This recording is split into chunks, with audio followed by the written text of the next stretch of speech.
ও ভাই, আজ অনেক কাঠ কাটতে হবে, শহরে নিয়ে গেলে ভালো দাম পাওয়া যাবে। কিন্তু আজ তুই জানিস নাকি, আজ চন্দ্রগ্রহণের দিন। এমন দিনে জঙ্গলে থাকা ভালো না রে রহিম। আরে দূর, ওসব কুসংস্কার। কত চন্দ্রগ্রহণ দেখেছি, কাজ করে খাই, ভয় কিসের?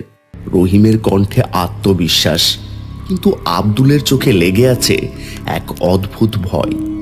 জঙ্গলের গাছগুলো যেন অস্বাভাবিক শান্ত, কোনো পাখি গান গাইছে না, বাতাসও ভারী লাগছে।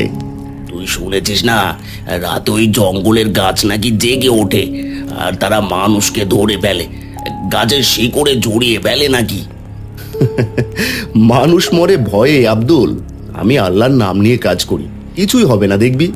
আব্দুল মুখ নিচু করে কিছুক্ষণ চুপ থাকে। ঠিক আছে, তুই যা ভালো মনে করিস, তবে আমি সন্ধে হওয়ার আগ মুহূর্তেই চলে আসবো, এই বলে দিলাম। আচ্ছা ঠিক আছে, এখন চল কাজ শুরু করি।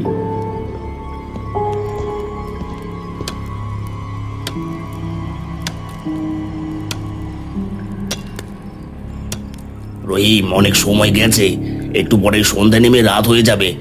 এখন চল। তুই যা ভাই, বা আমি আরেকটু কাজ করে আসি। যত বেশি কাঠ কাটতে পারবো তত তাড়াতাড়ি রুবেলের বইটা আনতে পারবো। আচ্ছা ঠিক আছে, এই আমি তবে গেলাম। হ্যাঁ,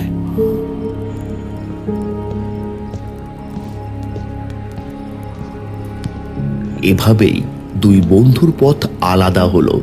সূর্য তখন ঢলে পড়েছে পশ্চিমে, আলো ধীরে ধীরে লালচে হয়ে যাচ্ছে। আকাশে অদ্ভুত এক আভা ছড়িয়ে পড়েছে, যেন রক্তে রঙিন হয়ে উঠেছে বনভূমি।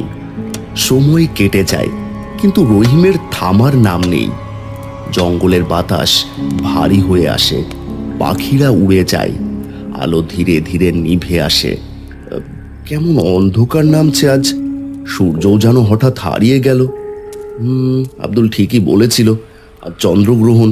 রহিমের চোখে এক মুহূর্তের ভয়, কিন্তু তারপরেই সে মাথা ঝাঁকায়, কুড়ালটা তুলে নেয়